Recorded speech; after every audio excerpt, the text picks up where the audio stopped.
This week's Vayeira is being sponsored Leila Nishmas Gabriel Yaakov ben Silman. His neshama should have an aliyah.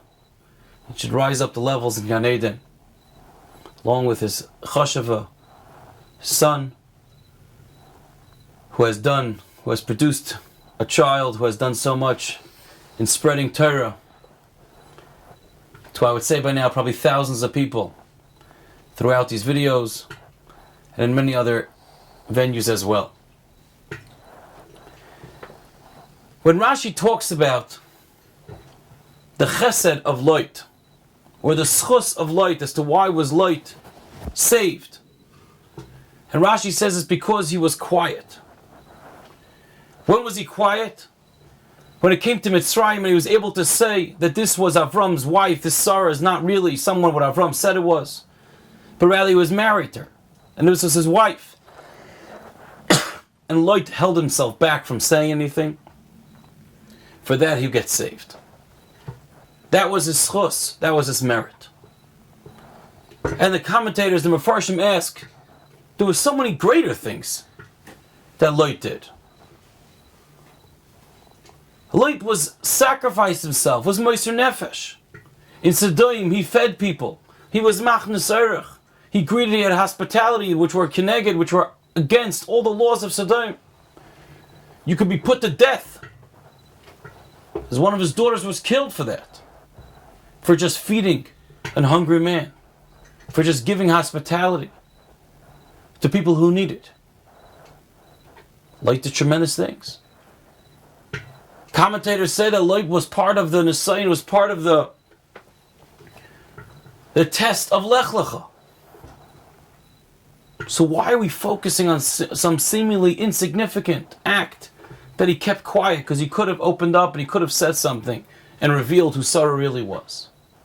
So when it comes to the test of Lech Lecha, so you could say, because Hashem promised Avram and he told him the tremendous reward that's awaiting for him if he listens to this test by going out to Golus. So Lot, he felt such a reward, it's worth the sacrifice. I'm going with Avram. But what about the sacrifice they did in Sodom on his own? Listen to this idea.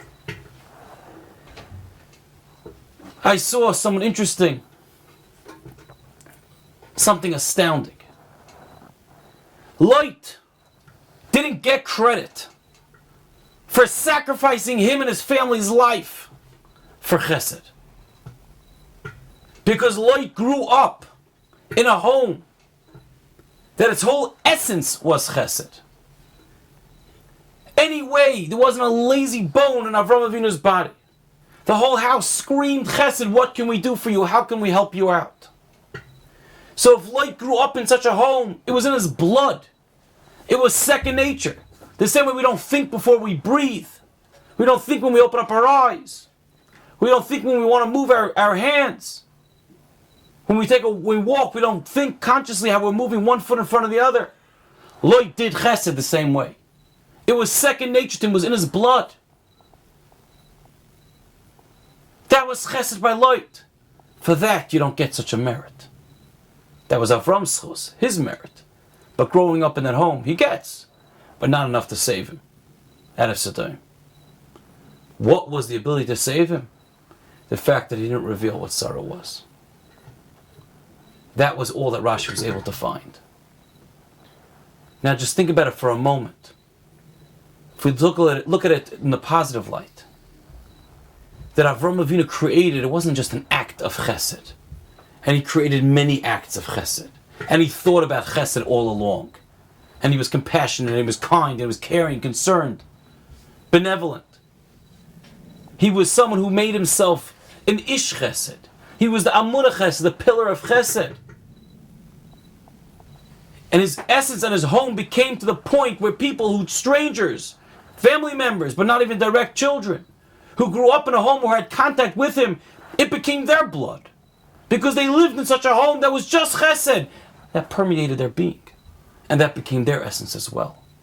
If there's a midah that we're passionate about, that we're excited about, if there's a mitzvah that we do, we run to do, that becomes part of our essence. That becomes part of our being.